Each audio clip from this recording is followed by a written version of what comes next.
All right, YouTube, we've been waiting. This is my reaction on the part 4 of the Linux Gaming Challenge, Daily Driver Challenge. A little bit of background on me. I'm a junior developer with about 2 years on the job coding experience.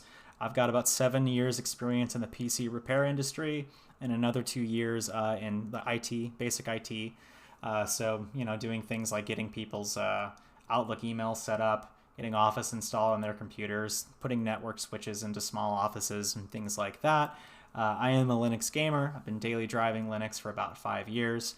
I do run a dual boot where I run Windows 10 and Linux. So yeah, this challenge has been really entertaining for me. I think they bring up a lot of good points.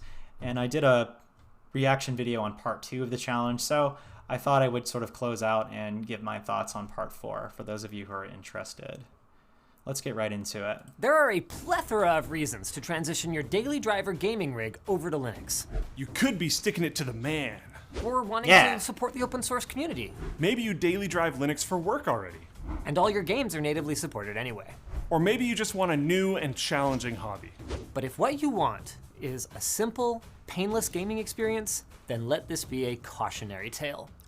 Yep, that's fair. A lot of games that you can get going on Proton Steam Play require some tinkering, even in Lutris as well. So, for people like me, I actually find that kind of enjoyable. I actually have a lot of fun kind of doing something that I know I'm not supposed to do. So that's part of the fun for me, is the tinkering and experimentation and learning that goes along with it. He looks like he's sneezing. One of trials, tribulations, and of course, sponsors. Thanks to Arilo for sponsoring this video. Arilo is a I hope it's okay for me to replay their sponsor sponsor you to directly download ads. a flexible data plan for one You're of getting over extra airtime here, 190 Linus. countries without ever having to leave your living room. Try your first eSIM at the link down below. Real men wear pink beanies.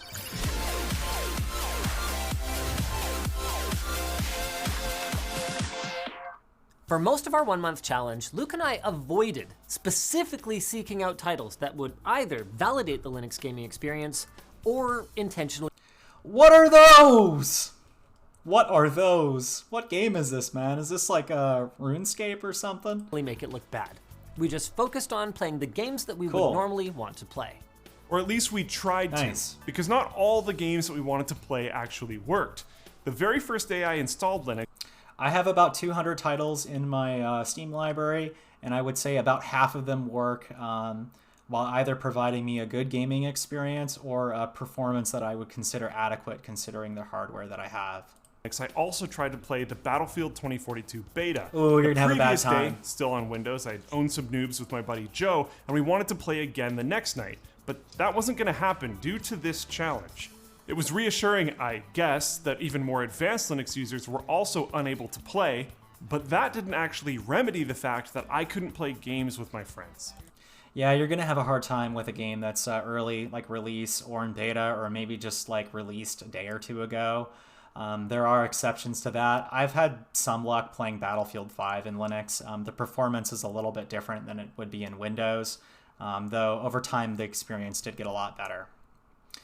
It's funny because I assumed that this challenge would be more painful for me than it would be for Luke. I mean, after all, he has years of Linux experience while I came in with basically none. But here's the thing. I game mostly by myself as a way to relax or to hang out with my kids, and I am extremely flexible about what game I'll play. If something doesn't work, screw it, I'll just play something else. Luke, on the other hand, whose social circle is deeply immersed in gaming culture, has so much more on the line if he can't solve a problem. That's fair. Yeah, like I literally had a friend ask, "Hey dude, when are you gonna be back?" Obviously, I had never actually left, but I was a lot more difficult to include as a lot of competitive games that have anti-cheat just don't work. Yeah, EAC has been a pretty hairy issue for Linux. I think they've actually put some fixes into it. Epic Games has that allows developers to enable it for Linux, but a lot of developers haven't done that yet. So hopefully that situation will get a little bit better soon. Or it took me so long to get a lot of games to a satisfactory level that by the time I was ready, everyone else was just done gaming for the night. And as a lot of my friends like to just try random games out for fun, this actually happened a lot. Our goal is not to spread FUD about the state of Linux gaming though, so it's time to Thanks. get specific about some of our less good experiences. First up is Steam, or rather, not Steam. Valve's goal of reaching 100% compatibility with the entire Steam game library is admirable. Actually, incredible. As noted by this here Reddit post, the Steam game library is chock full of amazing gaming experiences from AAA studios and indie developers alike. But it's also not the silver bullet that it would have been 10 or even 5 years ago when nearly... If you're using Lutris to install games that usually run off of like EA Origin or the Epic Games Store, both Origin and Epic Games, it works in Linux. Though I will say this, like even using some of the install scripts from Lutris, it can be generally a little bit sketchier than just grabbing it off Steam and using Steam Play. I've had good luck though. I think I've gotten Battlefield 5 working. I had a few games that I had working through Epic Games, and I've also had World of Warcraft working through the Blizzard launcher too. So it's kind of hit or miss, but generally at this point in time, I think Steam is your best bet, which can be kind of limiting and frustrating. I know that I've rebought a few games to play through Steam that I already had on Epic. Yeah. I think I got the Outer Worlds I bought initially on Epic, but wanted to play it on Linux, and it worked through Lutris, but it was a little sketchy. It generally worked actually quite a bit better through Steam Play, so I grabbed it on sale. Every game worth playing was available on Steam. Half of Twitch's top 20 games, at least at the time of filming this, are not on Steam. World of Warcraft does work though, my friends. So if you're a WoW gamer, I had a good time playing the classic WoW. And I know being a popular game to stream doesn't necessarily mean it's popular with random gamers out there, but these are all very big name games. And being on Steam isn't an automatic win either. Look at Apex Legends and New World. Both massive games, both listed as borked on ProtonDB. As controversial as New World has been, I actually kind of want to try it. So I'm like halfway tempted to just kind of switch over to my Windows environment, install it, and give it a shot. Native Linux games are obviously going to be your best bet. Want to try one of my personal favorites, Crosscode? Click install, click play, and as simple as that. That game looks kind of fun. I will say this about native titles. Actually, in some cases, the Steam Play Proton versions of the game actually tend to work a little bit better than some native titles. So experiment with that a little bit. I mean, I was amazed at how painlessly my Xbox One controller worked. Though Yeah. I should note that I stuck with a wired connection rather than trying to tackle getting the unofficial XOW driver working. Most generic X input controllers you're going to be fine with. There are even some joystick and I guess flight simulator controls that actually work pretty well on Linux. Valheim, meanwhile, ran amazingly and immediately, demonstrating how that. even smaller developers can make it work if they've got the will. Valheim was apparently a win. In addition to that, while not necessarily native, I played Legion TD2, Towerfall Ascension, Faster Than Light, Slay the Spire, Path of Exile, and Rust, Oh, and they cool. all Okay. worked perfectly with zero actual effort. And interestingly enough, Dota 2 and CSGO both had completely game-breaking problems that weren't isolated to my system during the challenge. They seem to be solved now, but it goes to show that just like with Windows, because a piece of software was made for it, doesn't mean it's actually going to be perfect. I didn't have any issues running CSGO. Even got me some kills, boys. Yeah, I've played But CSGO on Linux. I Not did bad. notice significantly more stutters than I'm used to seeing on this class of hardware. That could be an NVIDIA driver issue, or it could be something else entirely, but for me, it worked well enough that I didn't feel like digging any further into that rabbit hole. The version driver he's running there is a little old. I mean, it's recent, but I think there's been another driver that's came out since then. I think it's like 495.35.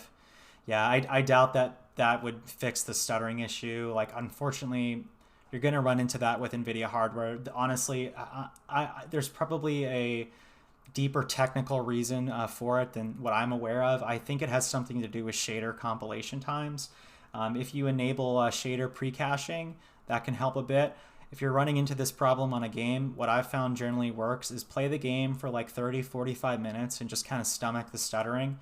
Close Steam down, close the game down, close Steam down, start Steam again and relaunch the game. And generally that problem will get quite a bit better as you play the game. I really, really hope that NVIDIA looks into this issue, or at least they're aware of it and fixes it. Apparently AMD has something called the ACO shader compiler, which has made this problem a lot better on AMD hardware. And I will say this, I'm running a GTX 1080 that I got used in 2018. At the time, AMD, I don't even think the 5700 Navi series was out yet. So the best card that they had in their arsenal was a 580. Before I had the 1080, I came from an AMD R9 390, and the performance jump between the R9 390 and the 1080 was huge. So NVIDIA has certainly impressed me, but I will say this, if AMD comes out with a series of card, whatever the next RDNA 3 architecture, when that comes out, if they can even moderately improve their ray tracing performance to the level where if it's just marginally behind where the RTX 3000 series cards are now, I will likely jump the ship and go back to AMD again. So hear that, NVIDIA. You're a prideful company. You don't want to lose face to AMD. Okay, so fix that issue, please. Not when I could be digging for a sweet hoodie like this one on lttstore.com instead. The next tier is Windows native games that Valve officially lists as Linux capable via Steam Play. But before we go any further, I just want to say massive respect to the incredible teams who have worked tirelessly to make running Windows games on Linux possible. Yes, Valve's it's Proton amazing. compatibility layer is amazing. Amazing. It's forked from Wine, which has been multiple decades in the making, with about half of its source code written by volunteers. That's free. When you consider the technical challenge of, running games in Wine and then converting, in some instances, DirectX 12 API calls into Vulkan, and doing that in many cases with a reasonable performance impact, the fact that this works as well as it does is frankly amazing.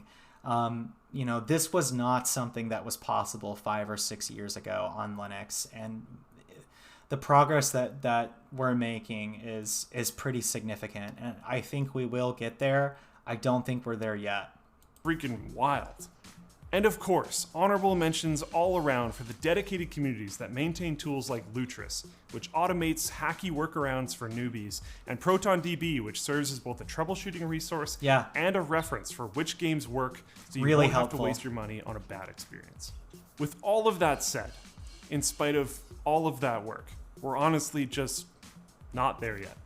And we're mere months from the launch of the Steam Deck, when 100% compatibility is supposedly coming, which, as of writing this, just got pushed back by 2 months to February. Also, Doom Eternal reported great performance on my system, over 200 frames per second using the You get ridiculous frames. included tool. I'm kind of reminded of the issues that we used to see in old SLI configurations where the actual perceived animation smoothness is substantially less than what the benchmark seems to suggest it should be. Again, I thought that stuttering maybe this sucks. is an issue with my proprietary NVIDIA driver. Maybe it's out of date, but Manjaro begged to differ. I don't think it's a problem with the version of his driver. I think it's an NVIDIA problem that they honestly should work on. Apparently, I am up to date, so your mileage may vary. Another problem that's been a thorn in the side of the Linux community for years is anti-cheat. Yeah. Now, the game launches and seems to run totally fine, but while theoretically enabling BattleEye anti-cheat in Rainbow Six Siege is as simple as Ubisoft reaching out, doing a little bit of kajiggering and off we go, because BattleEye has supposedly supported Linux for ages, Ubisoft hasn't done that yet. Why? Well, because natively supporting Linux is seen by some developers as a somewhat brutal experience. Ben Gaulis has a rather enlightening thread about this on Twitter. He goes on to explain that while Linux gamers were a very vocal part of their pre-launch community, they accounted for less than 0.1% of sales. Yet they generated more than 20% of auto-reported crashes and support tickets. He also stated that near the end of his time there, nearly 100% of tickets were still Linux related, despite Linux receiving the majority of the engineering effort, meaning the company likely spent hundreds of thousands of dollars supporting a community that made them a few hundred in sales revenue. So in all fairness, this game released in 2014, and yeah, things have changed significantly since then. I actually think that supporting Proton and maybe doing a little bit of homework to make sure that it's possible to run the games in Proton would probably be easier than sort of putting an effort out there to blanketly support every distribution that exists. And this isn't the only version of this story. And every time problems like these happen, it's just more ammo for developers that would rather spend zero time working on. Some efforts have been made in the last couple of years to support cross-platform apps on Linux across multiple distributions. So I think this situation is probably going to get better. I've had good luck with FlatHub and Flatpaks, app images as well. I think I have Spotify installed through FlatHub, and there's actually a GeForce Now app for Linux that you can get in an app image. So yeah, there are tools that are coming out now that the community is using to help address these issues. The consensus on what tool is best to use has been a little contentious, but it is a focus of the community, and I think application availability from a cross-platform perspective is generally getting better. Linux versions of their products. I believe that is why over 65% of reported anti-cheat enabled games have not confirmed Linux compatibility, despite many of the anti-cheat developers getting on board. And as much as everyone already knows it, it bears repeating. The fragmentation problem continues to be desktop Linux's greatest obstacle to widespread adoption. Take It Takes Two, for example. This is a gold-rated Windows native Origin game that I got running effortlessly, though I did buy it through Steam and I did launch it through Steam. At least it was effortless until I wanted to have two controllers running at the same time. Kind of a requirement for this particular game if I want to play it with the wife. That sent me on a quest to ProtonDB to see if anyone else had had the same problem. And no, not really. Everyone else's problems are basically random. So guess we're not playing that game for now. One of my other favorite games. Sometimes I've run into this too, where like there's a game that I want to play and it just ain't doing it for me on Linux. That's why I run a dual boot. I will say this, there's been a lot of titles that I've checked back on within a year and have found that the situation has improved quite a bit from the last time I checked on it. So it can be somewhat of a waiting game sometimes. You have to be patient. Supreme Commander Forged Alliance was as simple to run as clicking install and enabling a couple of launch flags. Awesome. But if you want to play multiplayer, oh boy. Here's the story. When gas-powered games went under, a small community arranged to preserve multiplayer support for the game by building their own launcher. It is an amazing example of the way that the PC gaming community can come together to preserve experiences that would otherwise be completely lost due to corporate buttholery. Unfortunately, every guide I could find to get the Forged Alliance Forever launcher working on Linux was either hopelessly out of date or not applicable to my particular distro. That can be difficult on I don't some blame the distros. devs. Really, nothing but love for you guys. If you want to come into Linux and you're new, I think really, I might make some people a little bit mad on this, but I think probably your best bet is going on something that's Debian based, like Ubuntu, or something that's Red Hat based. I've had a pretty good experience on Fedora. I've used Mint and Manjaro, and Mint is Debian based. I've had some mixed results on other distributions. I can honestly say that the best experience that I've had for my needs so far has been on Fedora.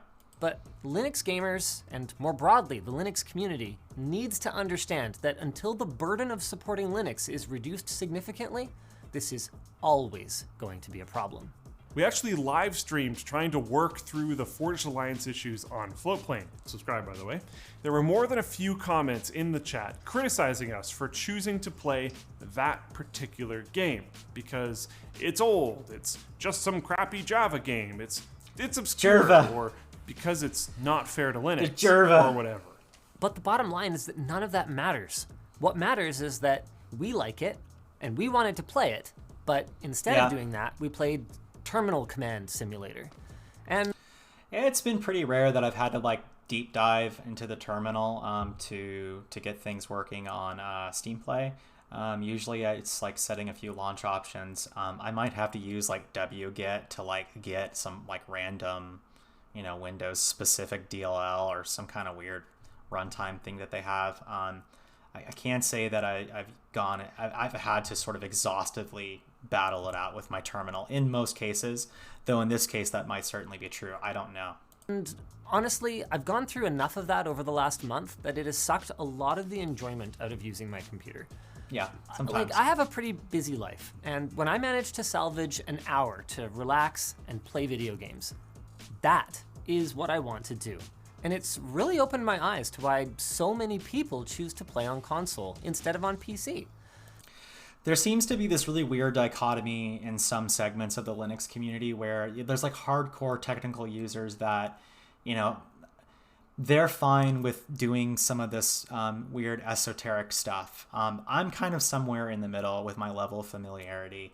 I think from an accessibility standpoint, like there should be things just sort of built into the UI of the DE that makes some of the stuff easier.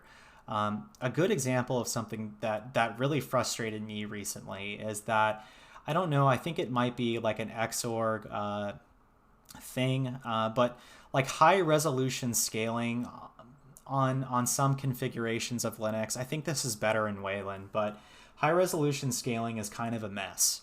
I have a 4K TV that's sitting across the room, and when I set a higher resolution scale to that specific display, what ends up happening is that the resolution scale for all of my monitors changes it, thereby making my primary display and my secondary display that I have in portrait mode here effectively useless when I have that scaling set. I know that that's a problem that a lot of people run into. This is something that really should be simple. If you're running GNOME, like I know that this might seem kind of petty, but this is another good example.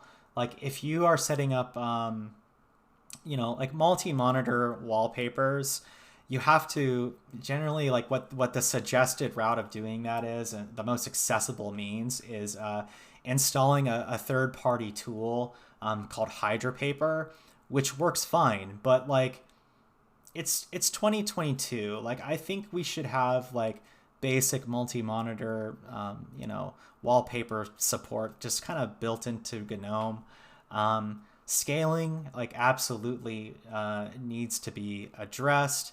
And like these are just sort of, I guess, trivial examples of these like little frustrations that for me can actually sort of detract away from the experience a bit. Like this has got to be how a not super computer savvy user feels about updating a driver or fixing a firewall setting every time they just want to play a bloody game. To be clear, I would never say that just because some old game doesn't run, it means that Linux sucks. In fact, I've permanently switched my laptop over to Linux because there are a lot of things it just does really well, even for someone more on the noob side of things like me. What it does mean is that gaming on Linux can kind of suck. It's not that I don't enjoy tinkering with PCs as a hobby. I mean, man, the rush when Anno 1800 launched after spending a bunch of time fighting with it was phenomenal. It's certainly a rush, my dudes. When you get something working that you've been kind of pressing away on, it is very rewarding. And for people like me who, enjoy that kind of challenge, like I actually find that it sort of adds to my experience in such a way that, I'm willing to deal with it. But I certainly have experienced cases where I just want to sit down and play a freaking game, and that's why I dual boot. If you have a computer where you can easily add like a cheap, SSD into it, install Linux on that thing and dual boot and see how you like it. There's going to be instances where as a gamer, you're probably going to be better off running those games in Windows. There's a way around those challenges. I still think making the switch and trying it out is worth the effort. You can really learn a lot about how operating systems work. I felt like the king. But then the next 45 minutes of, okay, why isn't multiplayer connecting, completely destroyed that vibe. You know, is it because Luke installed the game through the script on the Lutris page, and then I Lutrised Ubisoft Connect and installed the game through that, resulting in a version mismatch? Is it because of some kind of Manjaro firewall nonsense? The answer ended up being that multiplayer used to work, which helped Anno 1800 get a gold rating on ProtonDB, but now it does not. That could be a little frustrating. He's about to make a point about reading the recent reviews on ProtonDB. I had an experience with Horizon Zero Dawn where I read on ProtonDB that it was running well. There were even some people who said it was running just as well as it was on Windows. And in my last video, I kind of stuck my foot in my mouth and brought that up. For a while, it was running well on Linux, but the performance was not even remotely the same. I actually was getting about double the frame rate in Windows. So I guess if you're on really high-end hardware, that probably would be fine. But there are some, I found there are some reports on ProtonDB that are a little exaggerated or inaccurate, or maybe they're just not actually looking at what FPS they're getting. I don't know. Or maybe they have RTX 3090s and it doesn't matter. Recently, I think a patch was released for Horizon Zero Dawn that has actually introduced graphical glitches to the point that if you are, I think there is a fix for it on AMD hardware, but it actually sort of makes the game unplayable. All the foliage is kind of blurred out, and there's just artifacts on all of the plants in the game, and that makes it basically unplayable, which is kind of a bummer. I hope that gets fixed in a next release of Proton, maybe. Which isn't to say it won't ever work again. If you're a Linux developer wizard, you might be able to fix it yourself, or you might end up just needing to wait for the community to patch it. But anything that relies on an external service that updates independently of your computer can just unexpectedly break, and that's a lot of games these days. Sometimes. I've had some good luck though. Like I play a lot of Age of Empires Definitive Edition, which like there is a patch or not really a patch. It's a fix that you can do to get the multiplayer behaving. If you don't have this fix, basically you'll get desynced and then kicked out of the game, which will piss everyone else that's in the lobby off. So I've actually experienced where sometimes I've had to reapply that fix after an update. Other games that I play multiplayer and have a good time with, Elite Dangerous is a big one. I've had no problems with that. That wasn't the case a year or two ago. I play a bit of Elder Scrolls Online. I've had good luck with that. World of Warcraft I've played online. I've had good luck with. Sea of Thieves, the in-game voice chat doesn't work on Linux, but if you've got a group of friends and you can sort of hop on Discord, that's okay. As well as I've done the Elder Scrolls Online and Natural Selection 2. That's another game that I've played a lot of online with no problems on Linux. So there are games that do rely on those outside services where multiplayer is a component that work fine. It really just depends on what games you're playing. It's not a total loss if you're into playing multiplayer games, but it can get a little hairy in some cases. So be sure to look into that if you're interested in making the switch. So you always need to make sure that you read, especially the recent comments, rather than just relying on the rating on ProtonDB. Another prime example of this is Minecraft Dungeons. Works great, apparently. Well, as long as you happen to own it through Steam, rather than through Microsoft directly with the old launcher. Because in that case, apparently you can make it work. But for most people, I think it's safe to say that you're just going to have to rebuy the game. So I haven't been able to play that with my kids in a month. That ended up being an ongoing theme of this challenge. ProtonDB, again, respect for all the work that you do. It can save you a lot of time, but it won't just automatically fix all your problems. Gold, to me, should mean a pretty typical gamer can do it. So while the rating system makes for a very impressive story on the homepage, did you know, fellow gamers, that 78% of the top 100 games are gold or better on Linux? Wow. The truth is a lot less rosy. I've run into that. There's another big problem with Proton. That's fair. It only includes Steam games. And while you can use the Proton compatibility layer on non-Steam games, even considering tools like Lutris, the compatibility picture outside of Steam is not as simple as, well, ProtonDB says Linux gaming compatibility is good. I mentioned Escape from Tarkov earlier. It's been broken for so long that due to Battlestate Games adding anti-cheat, their Linux Discord has turned into a matchmaking channel for other games so they can have some fun while they wait. Oh, that's Genshin sad. Impact, kind of a huge game right Those now. poor Linux gamers. No Linux compatibility.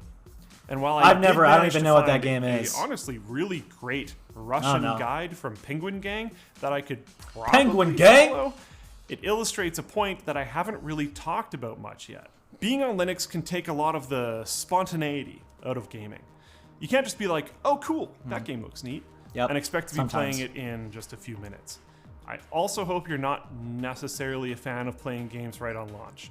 Forza Horizon 5, for example. Amazing, straight up fantastic that people got it working within just 5 days of launch. But that also means that it wasn't working for 5 days after the launch. And if all your friends were playing, they now have sick cars and you're stuck trudging through the swamps for a barn find.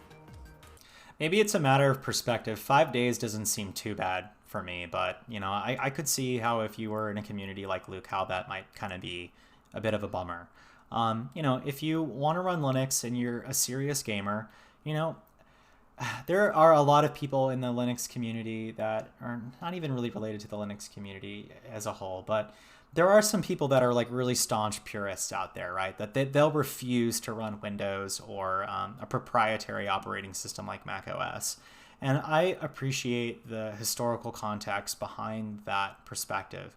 But, if you're someone who enjoys games, there's just really no need to put yourself through that kind of like hurt, right? Like I prefer to exist in Linux, and for the most part I do. But if there's a game that I really want to play that isn't working in Linux, I won't put myself through the torture of denying myself that. I'll switch over, just restart my computer, boot into Windows, and enjoy the game. And honestly, within 20 minutes of running the game, I forget that I'm in Windows anyway. I know for some people who are budget limited, maybe going out and getting another storage device might be, kind of a hurdle, but I think for the most part, it's actually worth it. There are a lot of reasons why I prefer to run Linux. Some of it has to do with the type of work that I do, and some of it has to do with how I perceive my workflow in Linux. I don't understand why there's some people out there that will just refuse to use the tools that are available in Windows. It's a perspective thing, I guess. If you're a serious gamer, you might want to keep that bootable Windows drive handy.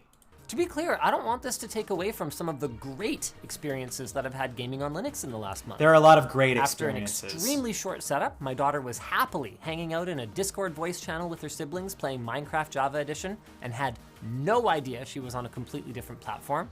That's freaking Sometimes amazing. you can't even tell. Luke and I had some awesome Don't Starve Together sessions. Totally stable, no crashes. Good looking and more stream. recently, my son and Luke and I had a blast pinning each other to walls in Towerfall using Remote Play Together. Indie which games tend to worked work great well on Linux. It's weird.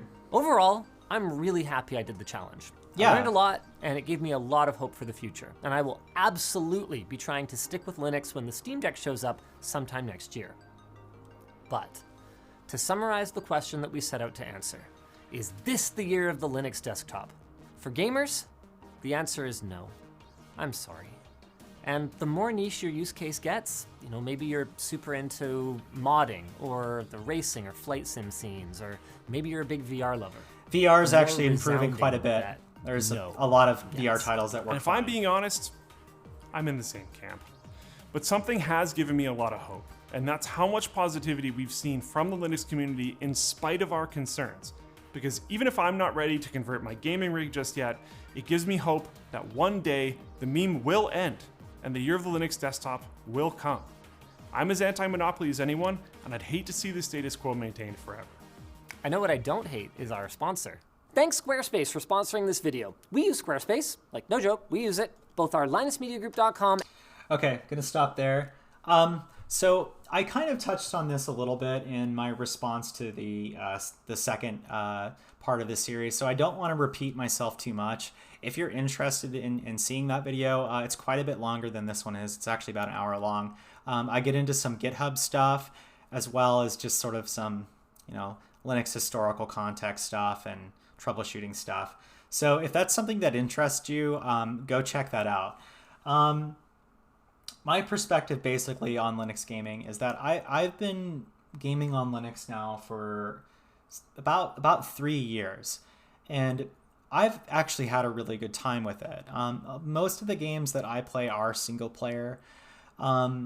Here's the thing, like what you need to understand is when you're looking at these games, you need to sort of curb your expectations a little bit and use the tools that are out there, whether that's Lutris forums or ProtonDB or Reddit, like whatever it is, and look at your library in a very specific and informed way and say to yourself, like, what titles do I really care about in my daily computing experience that I feel that with the information that's out there, I can feasibly get up and running with a little bit of effort and still expect to have a really good gameplay experience.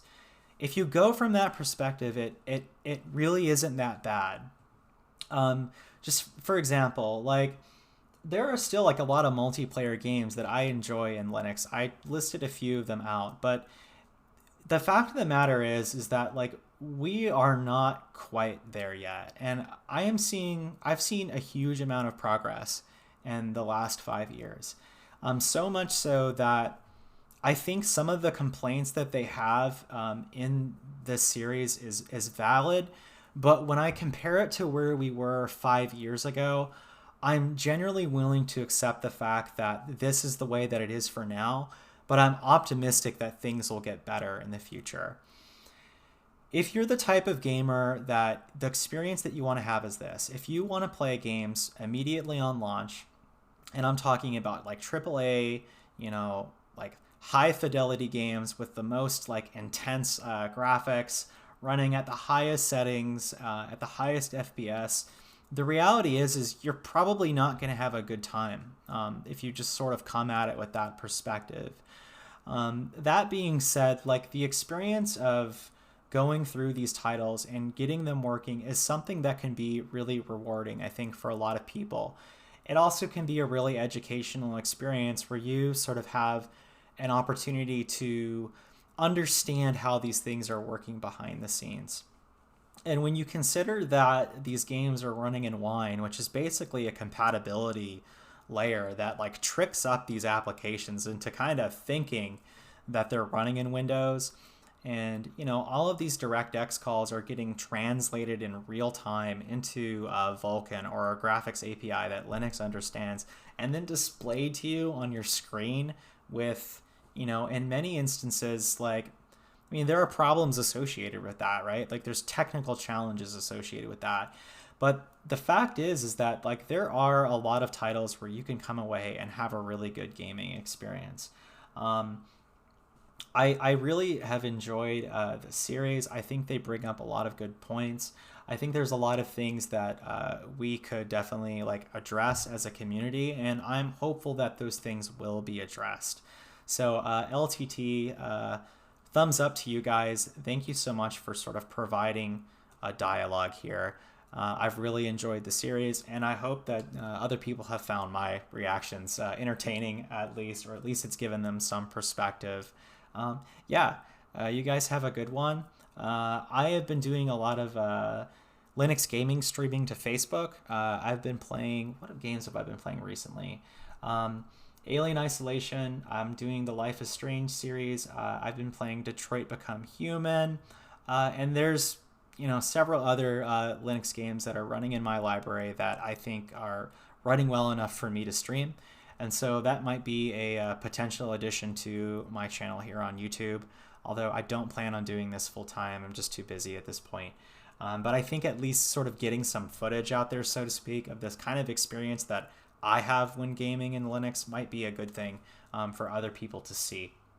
I might also do a quick series on common games that I run and little Proton tweaks to get them running better. maybe getting multiplayer working, stuff like that. So yeah, it's been fun for me. I hope you guys have enjoyed this video. I'm going to try to cut this short, and you guys have a good day and happy computing. All right, talk to you later.